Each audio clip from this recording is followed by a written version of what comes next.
हाँ, तो last video में हम बात कर रहे थे दक्षिण भारत की पर्वत श्रेणियों के बारे में, तो उसी टॉपिक को आज और बढ़ाते हैं।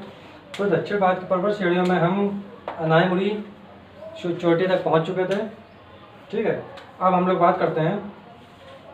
ये मैंने आपको बताया हुआ था कि पूर्वी घाट और पश्चिमी घाट जो होता है, जो पर्वत श्रेणियाँ है इसकी, ये जो जहाँ पे मिलती हैं वो हमारा नीलगिरी पर्वत है। ये तो मैं आपको बता ही चुका था। ठीक है, अब जैसे कि हम ये देख रहे हैं पश्चिमी घाट, जो पश्चिमी घाट जो है ये हमारा, इसको भी 20 से डिवाइड किया गया है।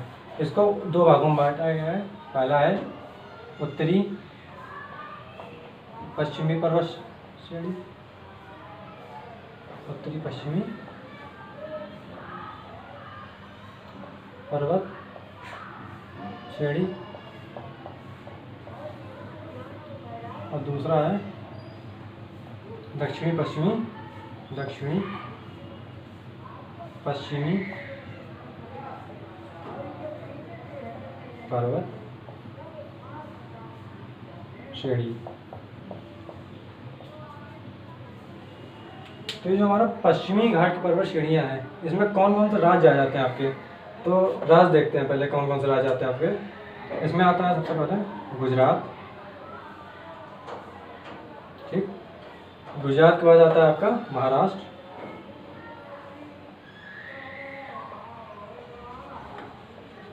महाराष्ट्र आता है। महाराष्ट्र के बाद आपका आता है यहाँ पे गोवा। ठीक है, गोवा। अब गोवा के बाद आपका यहाँ पे आता है कर्नाटक, फिर केरल और फिर तमिलनाडु। ठीक है, गोवा के बाद आएगा आपका कर्नाटका, फिर केरल, फिर तमिलनाडु।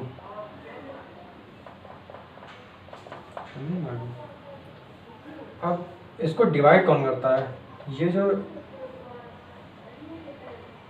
यहाँ पे गोवा और कर्नाटक के बीच में हमारी आती है 16 डिग्री नॉर्थ लैटीट्यूड। ये है हमारी 16 डिग्री नॉर्दर्न लैटीट्यूड। ये 16 डिग्री नॉर्दर्न लैटीट्यूड है, ये उत्तरी पश्चिमी पर्वत श्रेणी और दक्षिणी पश्चिमी पर्वत श्रेणी को दो भागों में बांटती है। अब इसी में हम अगर बात करें कि उत्तरी पश्चिमी पर्वत श्रेणी की सबसे ऊंची चोटी कौन सी है, तो इसकी सबसे ऊंची चोटी जो है वो है आपकी महाराष्ट्र की कलसूबाई। ठीक है, महाराष्ट्र की कलसूबाई। ठीक, और दक्षिणी पश्चिमी पर्वत श्रेणी की बात करें तो वो है हमारी कर्नाटक में, इसको नहीं लिख देता हूँ, उसमें जगह दी थी, इसमें लिख देता हूँ। कर्नाटक की हमारी कुंद्रेमुख। ठीक,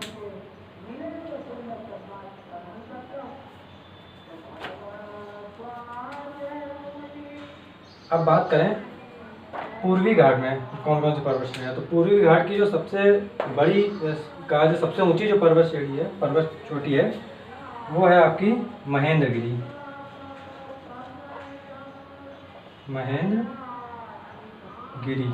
पर्वत।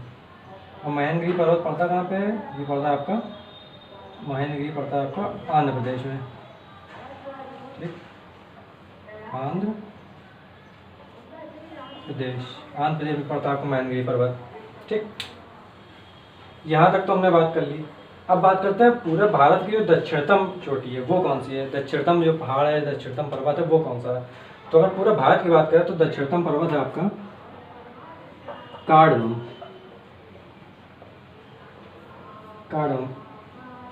पर्वत।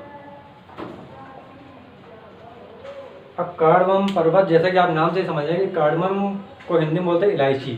तो इलायची की खेती होती है यहाँ पर सबसे ज़्यादा, इस कारण ये कार्डमम पर्वत के नाम से फेमस है। ठीक, हाँ, हम कार्डमम पर्वत तक बात कर चुके हैं। इसकी एक बार महेंद्रगिरी की हाइट देख लीजिए कितनी होती है। महेंद्रगिरी की जो हाइट होती है वो होती है 1501 मीटर। ठीक है, ये है क्या, ये पूर्वी घाट की सबसे ऊंची चोटी है। तो पर्वत वैसे तो हमारे यहाँ से ख़त्म हो गए हैं, बट अभी एक काम करते हैं, जितने भी पर्वत जो बचे हुए हैं, जो इम्पोर्टेंट है, जो पेपर में आ चुके हैं या आते हैं लगभग, तो उनकी एक लिस्ट बना के वो एक बार समझ लेते हैं। ठीक है, और एक चीज़ और ध्यान रखिए, जो महाराष्ट्र है, महाराष्ट्र की सबसे ऊंची जो चोटी है वो कलसुबाई है। यहाँ गुजरात की तरफ जा रहा है तो ये ना समझिए कि गुजरात की है। ठीक है, तो देख लेते हैं अब आगे के पर्वत बाकी एक्स्ट्रा जो बचे हुए हैं, इसके लिए स्वरूप कर देते हैं। देखते हैं सबसे पहले बात करते हैं बादाम पहाड़ियों की।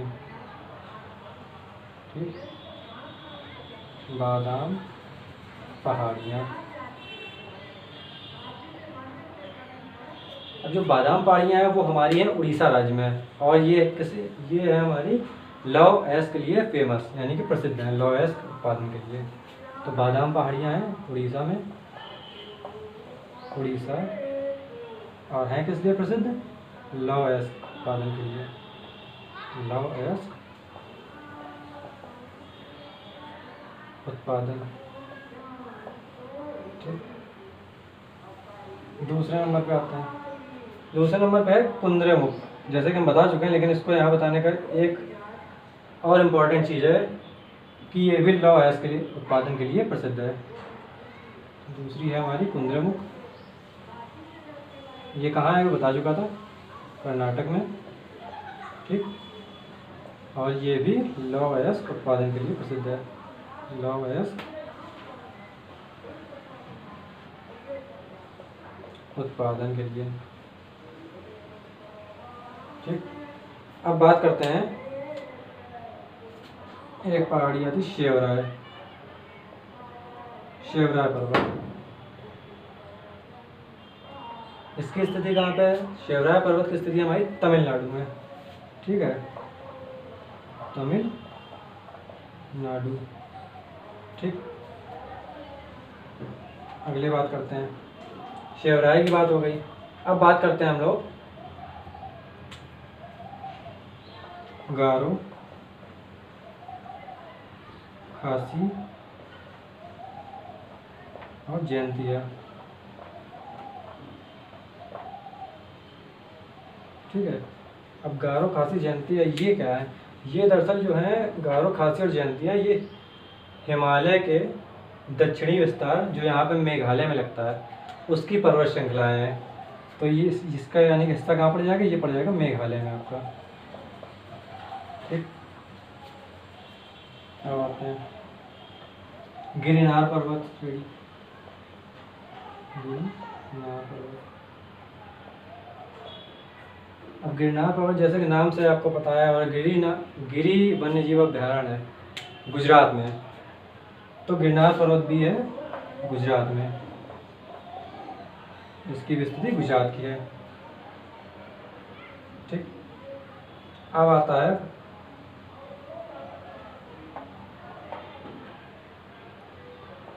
मैकाल पर्वत, मैकाल पर्वत। ये मैकाल पर्वत है, मैकाल पर्वत हमारा अवस्थित है एमपी में, मध्य प्रदेश में, मध्य प्रदेश में। ठीक, मध्य प्रदेश में स्थित है मैकाल पर्वत। हमने मैकाल पर्वत तक की बात कर ली है। ठीक है, अब आते हैं नंबर 7 पे। ठीक है, नंबर 7 पे आते हैं हरिश्चंद्र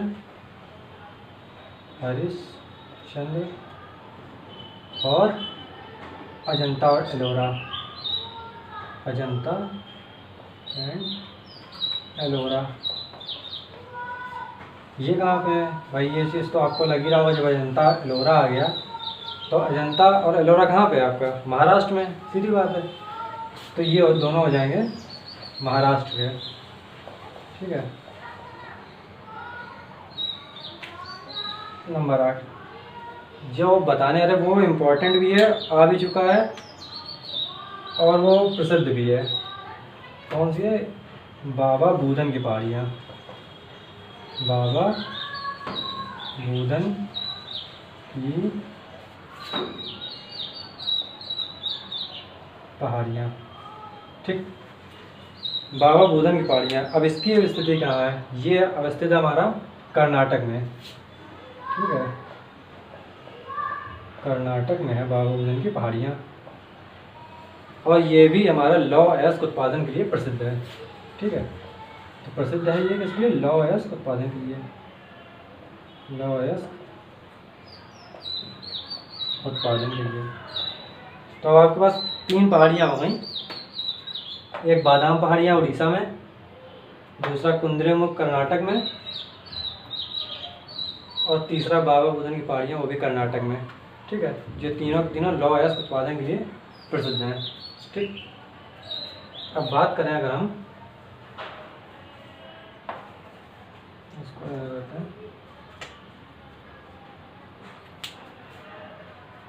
तो चलिए हमारा आज का ये माउंटेन्स का टॉपिक अब फाइनली ख़त्म होता है। और अगर आपको कुछ इसमें पूछना हो तो हमें कमेंट सेक्शन में लिखिए, कुछ राय देने चाहते हो, एडवाइस देने चाहते हो तो भी हमें कमेंट सेक्शन में लिखिए। धन्यवाद।